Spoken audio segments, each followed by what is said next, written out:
Namaskar. Today we will see medial surface of the cerebral hemisphere. The medial surface of cerebral hemisphere shows the supromedial border. This is the supromedial border.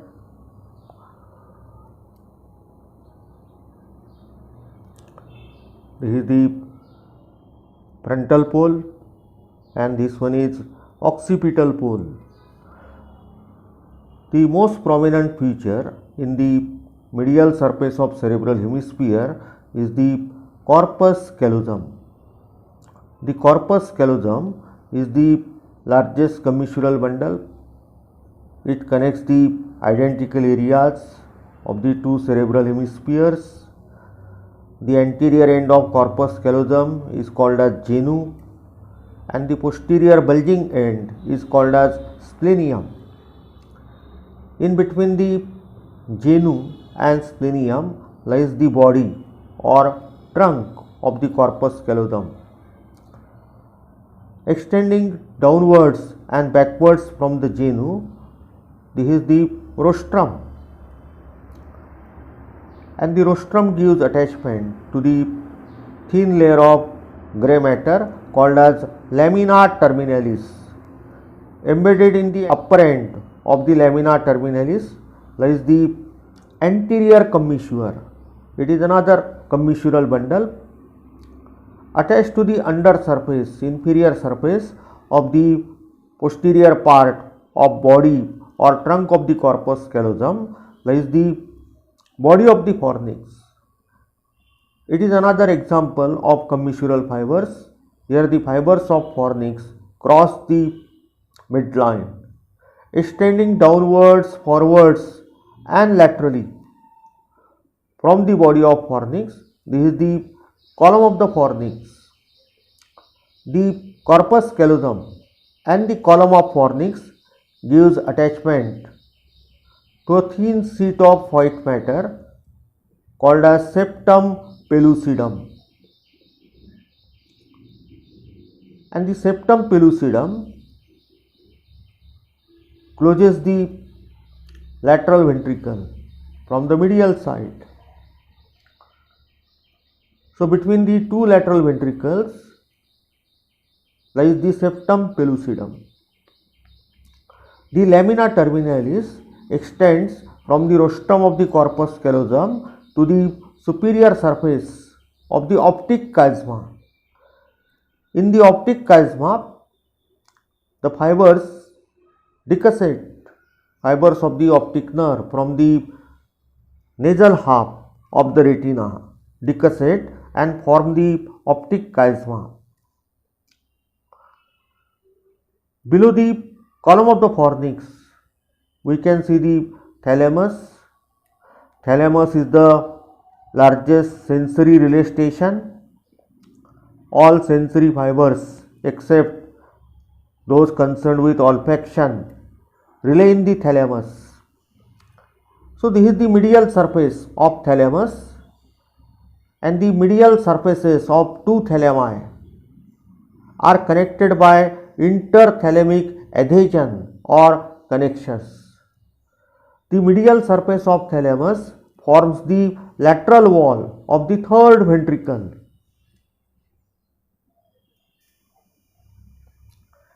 In between the lower end of the column of fornix and the anterior tubercle of thalamus lies the interventricular foramen or foramen of Monro. Here the lateral ventricle communicates with third ventricle. Lateral ventricles are two, right and left, while third ventricle is single. The pituitary gland is suspended by the stalk. This is the pituitary gland, and in the stalk of the pituitary gland there is extension of third ventricle called as infundibular recess.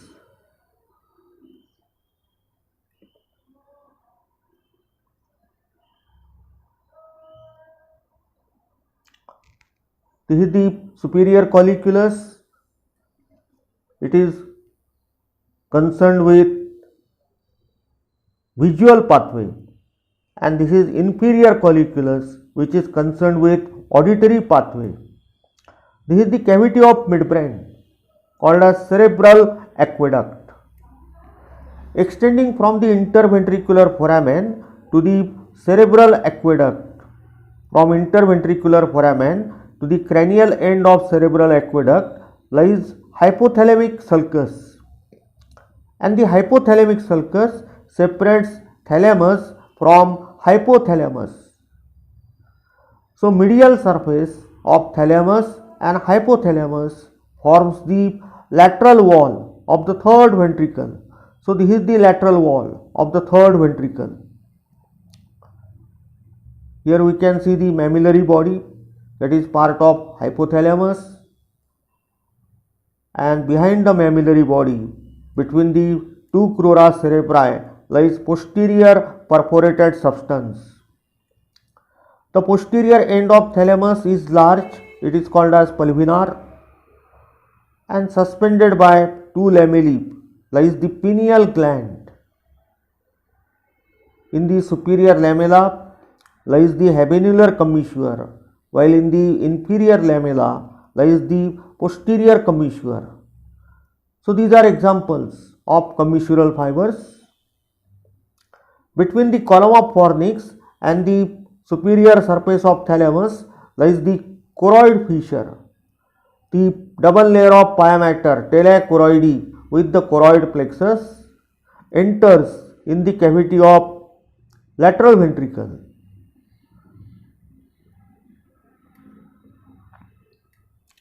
Parallel to the corpus callosum lies the cingulate sulcus. It begins just below the rostrum of the corpus callosum and extends towards the superomedial border behind the central sulcus. This is the central sulcus, and this one is cingulate sulcus. Before terminating, it gives one ascending ramus.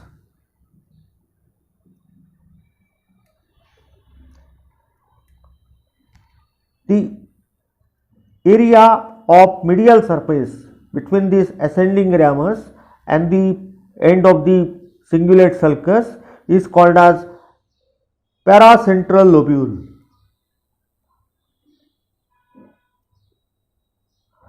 The part of the paracentral lobule behind the central sulcus is the somatosensory area, primary somatosensory area for the lower limb and genitalia, while anterior to central sulcus there is primary motor area, area number 4. It is again related with inferior limb and genitalia. The large part above the cingulate sulcus is the medial frontal gyrus.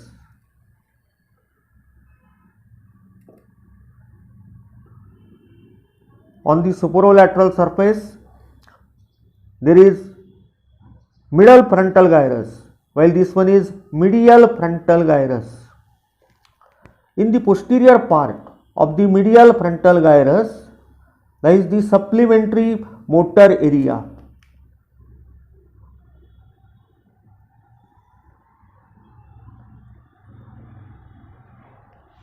One of the area related with speech, the sensory area related with speech, lies in the supplementary motor area. The area between corpus callosum and the cingulate sulcus is called as cingulate gyrus.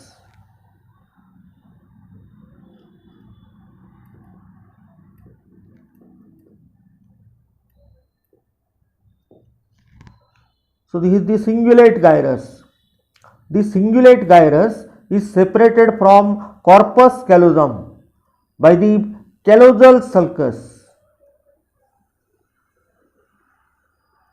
On the superior surface of corpus callosum there is a thin layer of grey matter which is called as Indusium graecium.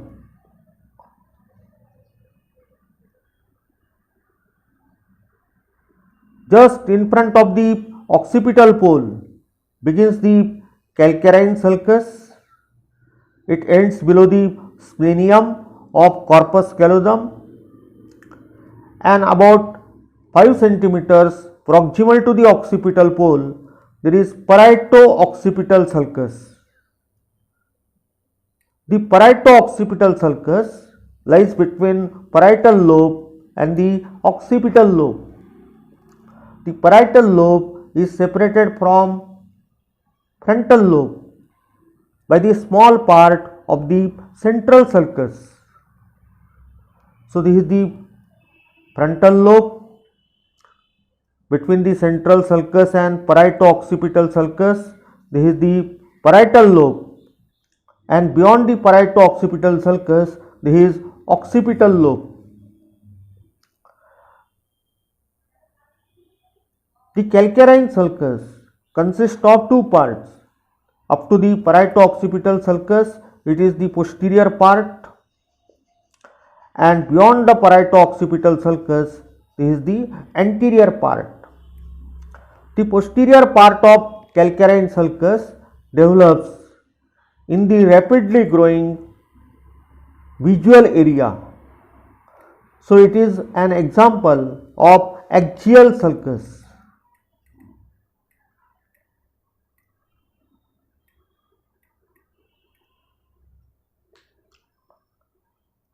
The anterior part of the calcarine sulcus is deep.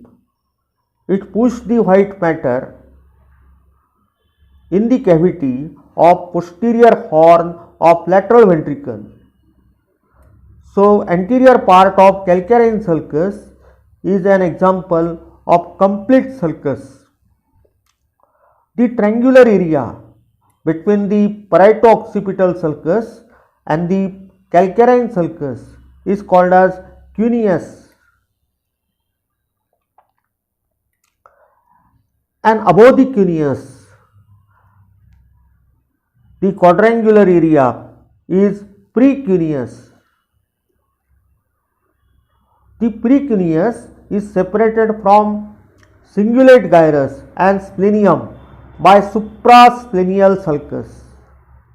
The portion below the splenium is called, the narrow area is called as isthmus.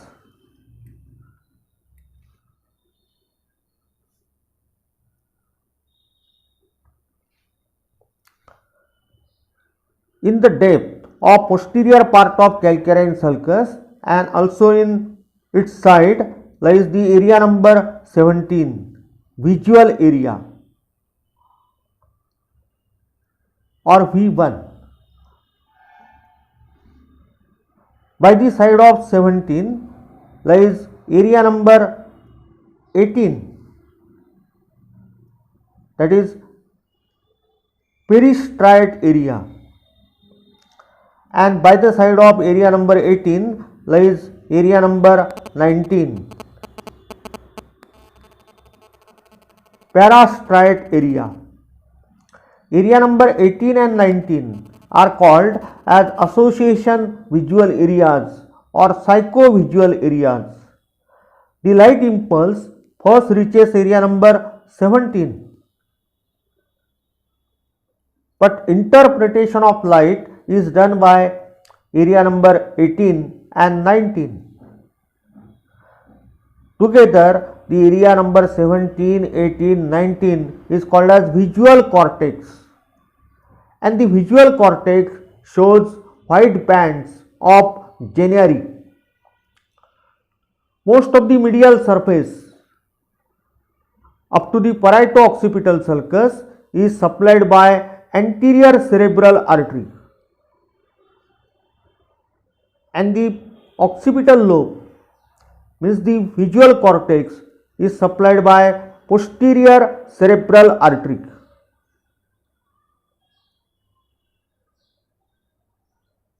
So in this area we have seen medial frontal gyrus, the paracentral lobule. Paracentral lobule consists of motor area, sensory area, precuneus, the cuneus, the cingulate gyrus, the corpus callosum, the column of the fornix, septum pellucidum, thalamus, hypothalamus, separated by hypothalamic sulcus, the interventricular foramen, lamina terminalis, anterior commissure, optic chiasma, the pituitary gland, the stalk of the pituitary gland, the mammillary body, posterior perforated substance, and this is tegmentum of the midbrain. This is the cavity of midbrain, cerebral aqueduct.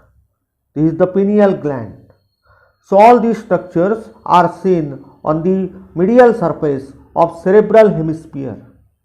Thank you.